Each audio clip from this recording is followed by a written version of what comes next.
Here's Dick Powell as Richard Diamond, private detective.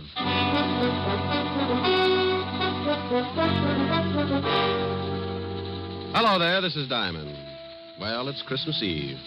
And every year about this time, my business takes a big nosedive. People usually pack up their troubles and start unpacking colored lights and Christmas tree ornaments. So tonight, instead of telling you about one of my hair-raising exploits, we're going to tell you a Christmas story. So with apologies to Mr. Charles Dickens, we'd like to bring you an adaptation of one of his most famous stories, A Christmas Carol. Now, I'd better explain something first. This version isn't exactly the way you've heard it many times before. Because of the particular type of characters I usually get mixed up with, this story is written to fit their talents and characteristics. Different from the Dickens original, certainly, but we feel that this story could easily happen today, anywhere. Like maybe right here in New York on a little side street just off the Bowery. So now I'd like to introduce our characters. Mr. Ebenezer Scrooge will be played by my good friend and guiding hand of the 5th Precinct Homicide Division, Lieutenant Walter Levinson. Walter? Otis. The character of Jacob Marley will be played by one of my dearest friends and constant companions. Otis, that's you. Huh? Oh, Sergeant Otis Loveloon. Loveloon. Walsh. Oh, sorry, Helen. Tiny Tim will be played by our corner newsboy. Johnny Rawlins. Tiny Tim's mother will be played by my red-headed gal friend. Helen Asher. The rest of the characters will be played by members of the 5th Precinct Police Station. Officer O'Reilly. Officer Lund. Officer Lefkowitz. Sergeant Miller. The music will be furnished by the 5th Precinct Police Band, directed by Patrolman Worth. And now, our version of the Christmas classic, Charles Dickens' A Christmas Carol.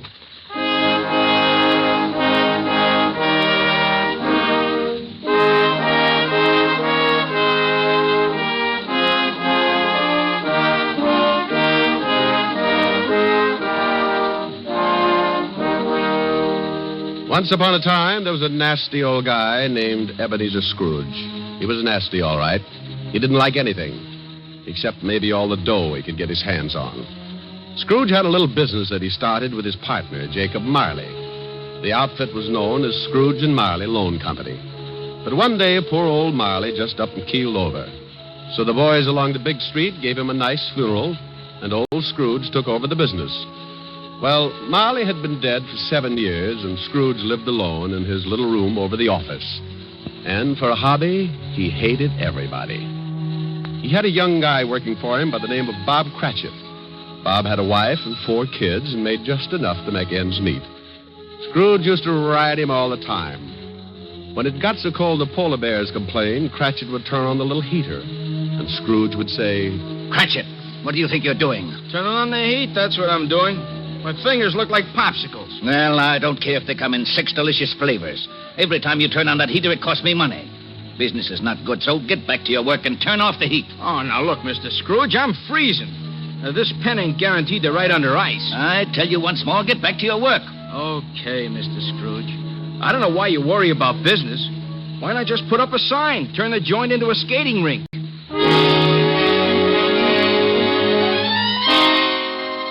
Well, this was no time for any decent guy to act like that. It was Christmas Eve.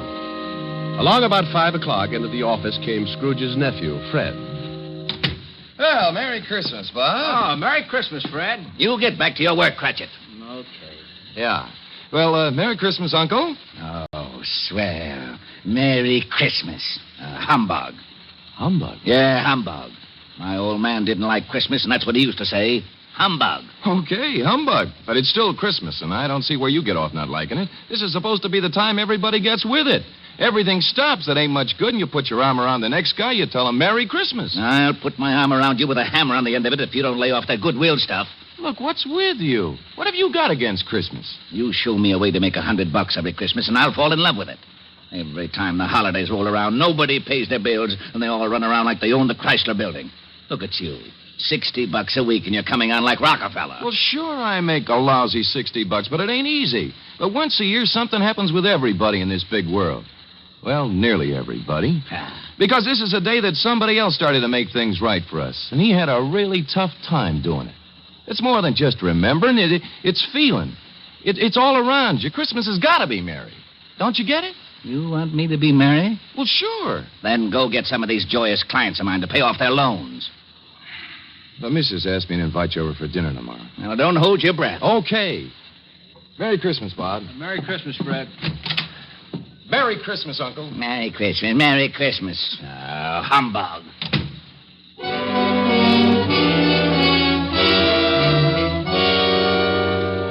Late that evening, Scrooge went upstairs to his room, the room where Jacob Marley used to stay. It was dark in the little hall, and when Scrooge reached for the door, he looked up at the big brass knocker and saw... Holy cow. I could have sworn that was old Jake's face in the knocker. I must be working too hard. So in he went. A little shaky after seeing Jake Marley's face, but he just passed it off his nerves. He closed the door and locked it, then went over and sat down in front of the fireplace. He got a fire going and started to relax. But every tile around the fireplace started looking like Jake Marley's face. Oh, now, come on, Abe, old boy. You got to get hold of yourself. This is ridiculous, and I haven't touched a drop in weeks. He got up and walked around the room a few times, then went back and sat down again. He stretched, rested his head on the back of the chair. From somewhere, a bell started chiming, and Scrooge sat straight up in his chair. He heard something else, too. Something from downstairs. What the... Oh, now, what is that? What's going on? Who's that? Come on, who's out there? Then all of a sudden, it came right through the wall. Marley! Jake Marley. Oh, no. I got to stop eating lobster. Oh, it couldn't be. Hey, what's with you? Who are you? Jake Marley. Who else? You're dead. The deadest. But nevertheless, Jake Marley. His ghost. You're very sharp today, Scrooge, old boy. I don't believe it. You got eyes, ain't you? Yeah, and I got a bad stomach, too. That's who you are. Nothing but a bad case of indigestion. You don't think I'm a ghost, huh? Okay, maybe a good scare will change your mind. Whoa! Oh, no. Stay away from me. I believe you. Sold on the idea? Yeah, but why do you got to come to see me?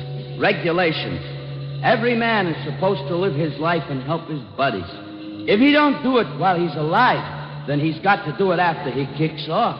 Oh! Now, stop that. Hey, what's with all those chains and things you got wrapped around you? Oh, these? Well, this here chain is like my life. Each one of these links is something I did wrong. But why do you have to hold it around with you? Why don't you check it someplace? Scrooge, old boy, when we was in business together, I never took time out to do any good. I just kept making a buck and figured that was enough. Well, now I got to pay for it. I got to haul this chain around and try to make up for all the things I didn't do when I was alive. But why come to me? Because you're going to end up just like me unless we do something in a hurry. Now, I haven't got much time, so you better listen. Oh, I don't want to be like you. I'll listen. Okay. You're going to have 3 visitors. You're going to be haunted by 3 spirits. Oh, no. It's the only way you can keep from being like me. When you hear that bell strike 1, the first one will be here. Well, I got to be going. You won't see me again, but you remember what I told you. So long, Scrooge, old boy. Your goosebumps can relax now. After the ghost took off, Scrooge just refused to believe it. Nuts. It's ridiculous. Humbug. Then he climbed into the sack and was soon snoring up a storm. When Scrooge awoke, it was still dark, and the bell from the church on 53rd Street was striking 12. He laid awake listening and thinking to himself. Oh, just a dream. Ghosts. Bah. Finally, he dropped off again and slept for about an hour. Then the big bell struck 1. 1 o'clock and I don't see no ghost. I knew it was something I ate. All of a sudden, a big light flashed in the room. The first of the spirits stood before him. Oh, Jake was right. Are you the first spirit that Jake said would come to haunt me? Yeah, you know it. Well, who are you? Me? I'm the ghost of Christmas past. Yeah? How long past? Your past. Come on, we're going to take a walk. Oh, where are we going? Just relax. I'm running this tour. Oh, well, let me get my pants. You got 'em. Hey, they're on me.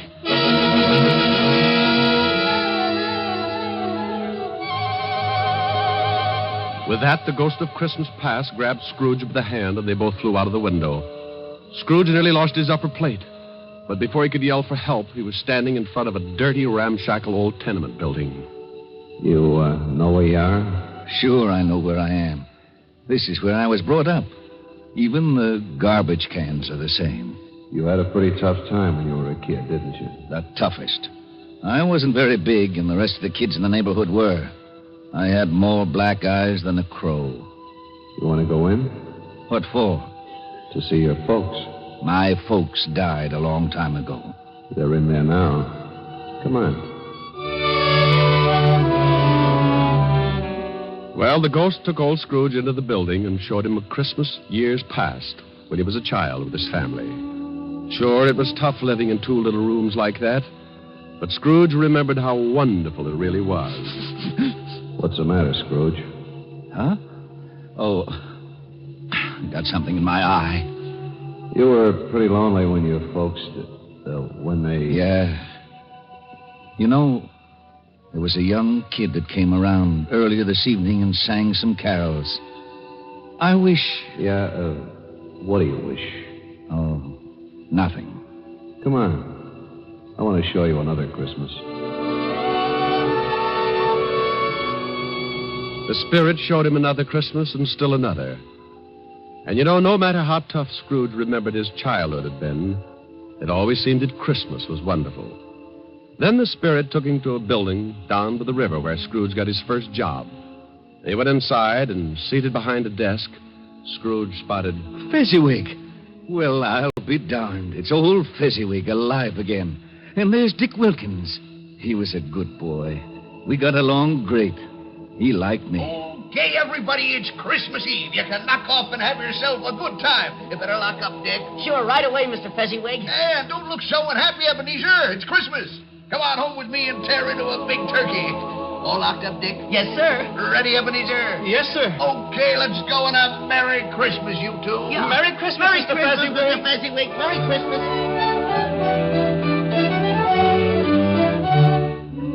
Then the spirit took Scrooge over to Fezziwig's house, and they saw the wonderful party that Mrs. Fezziwig had gotten together. Scrooge watched and remembered, and the spirit said...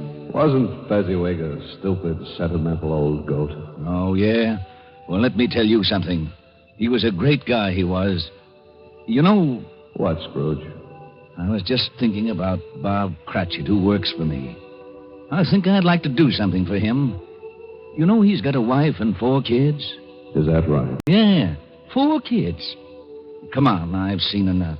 Okay, but you gotta see these things if you want to get squared away. And believe me, brother, you need squaring away. Let's go home, Scrooge. Before he knew it, Scrooge was back in his little room, and the spirit was gone. Scrooge was pretty beat, and he climbed into bed and dropped into a heavy sleep.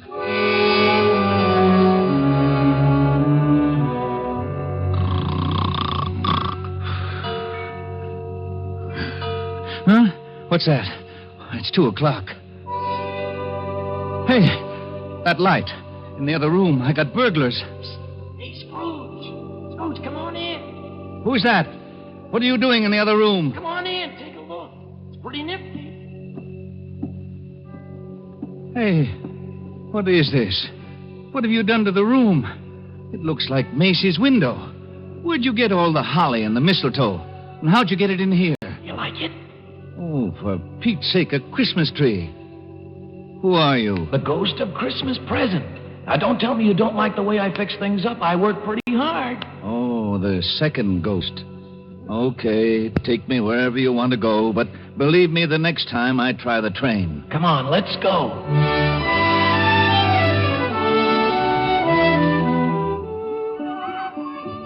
Now, what do you see? Oh, I see bright colored lights. People having a lot of fun. Kids on sleighs. See that building over there? The one with the big wreath on the front door? I got 2020. That's where Bob Cratchit lives. He works for me. Hey, look. There's Bob now. Yes, going into the house. Up all those stairs to the 5th floor. And he's got his little boy on his back. Tiny Tim. Yeah, got polio last summer. Pretty sick little boy. I know. Bob said he'd need a lot of care if he was ever going to walk again. Let's take a peek. Hi. Hello, honey. You and Tim have a good time? Best. Didn't we, Tim? Yeah, Dad. We watched all the kids on the block on their sleds. Mom, will I ever be able to ride a sled? Of course, Tim. Won't he, dear? Sure thing, Roughneck. Next Christmas, you'll be out there doing belly whoppers with the rest of them. Dad, what's the matter? Your eyes are all wet.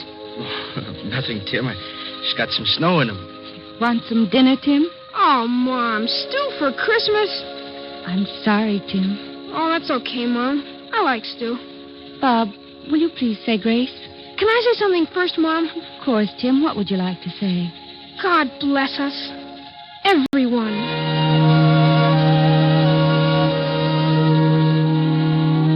What's the matter, Scrooge, old boy?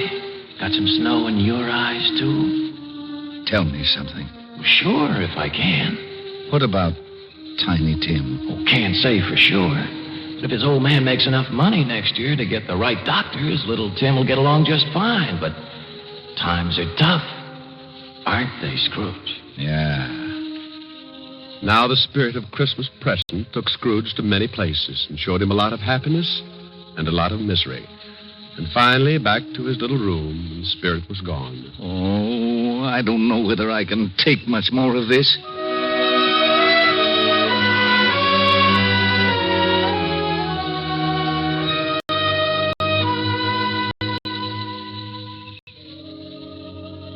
Then a new ghost drifted in. This was the worst yet.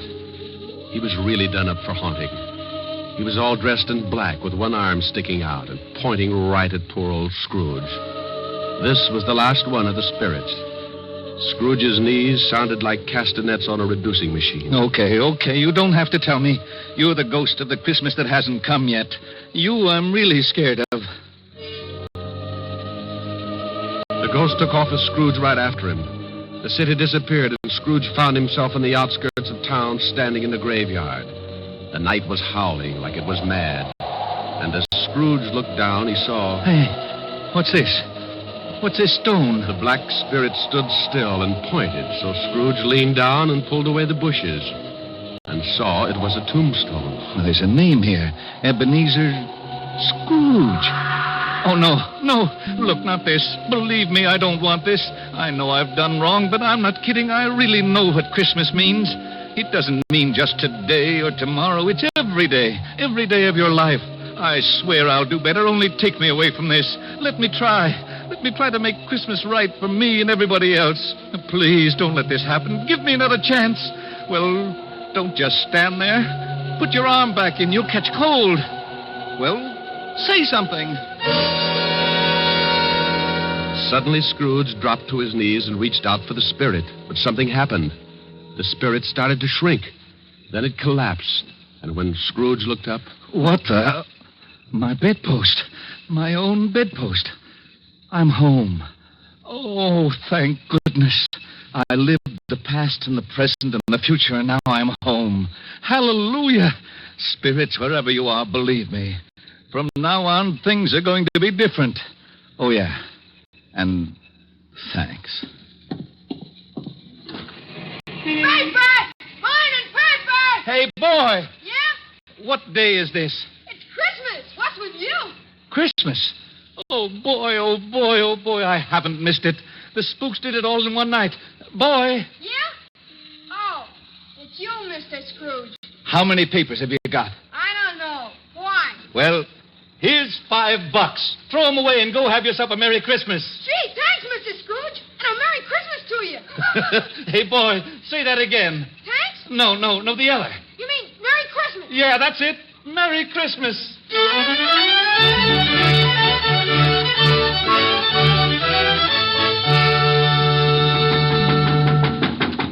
Okay, I'm coming. What's the matter with you? Can't you see the store's closed? Look, mister, this is... Ebenezer Scrooge. Merry Christmas, Barney. Huh? Hey, you been drinking? Not a drop. Well, what's the matter with you? Ain't you going to wish me a Merry Christmas? Sure. Come on in. Wife's upstairs with her mother, but I got a bottle in the back. I think maybe you better have something strong. Look, your grocery store's closed, but you could still sell me a turkey, couldn't you? Well, I don't know. You got a couple, they'll just go to waste. What do you want a turkey for? You've been eating at the automat every Christmas for the last 7 years. Oh, it's not for me. But nevertheless, I have been invited to my nephew Fred's house for a Christmas dinner. Well, then who's the bird for? Bob Cratchit. You know, the young guy that works for me. Oh, yeah. How much you going to charge him? Here's $20. That ought to be enough for the bird. No. It ain't worth that much. You sure you ain't been into something? Well, if it's too much, give the rest to your kid and have him deliver the turkey to Cratchit's house. Huh? Here's the address, and don't tell Cratchit who sent the thing, okay? Okay. Merry Christmas, Barney. Yeah. Merry Christmas.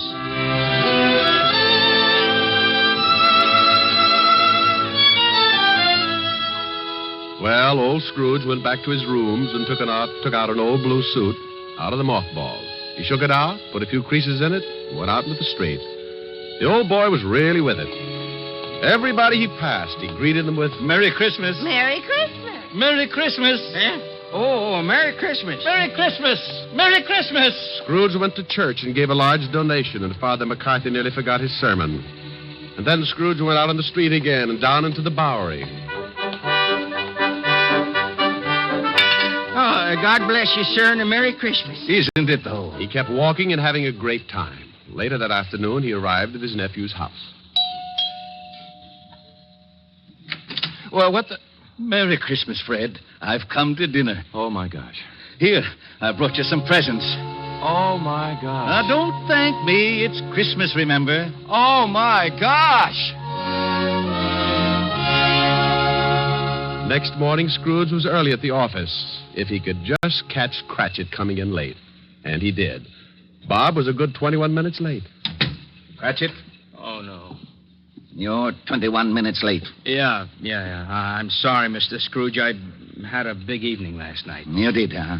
You know what I told you if I caught you fancy-footing it in here late again. Okay, so I'm canned.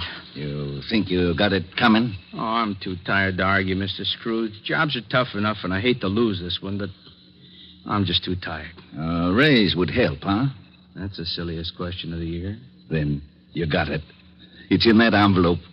Well, what? Yeah, and maybe after we see how the funds are, we can do something about Tiny Tim. No, I don't get it. A raise? You want to do something about Tim? I don't get it. Sure you do, Bob. Haven't you heard? It's Christmas. Now, go on home, take the day off. Yeah. Take the week off. Oh. Come back when you feel like it. Merry Christmas. Mr. Scrooge? Yeah? Merry Christmas.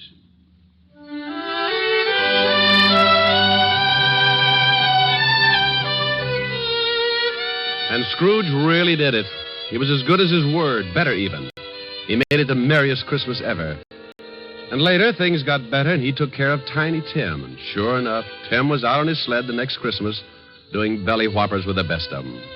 Every Christmas thereafter, all along the big street, it was said, if anyone knew how to make Christmas merry, old Ebenezer Scrooge was that one. And I hope that can really be said about all of us, just like Tiny Tim said. God bless us, everyone. That's right, Tim. God bless us, everyone.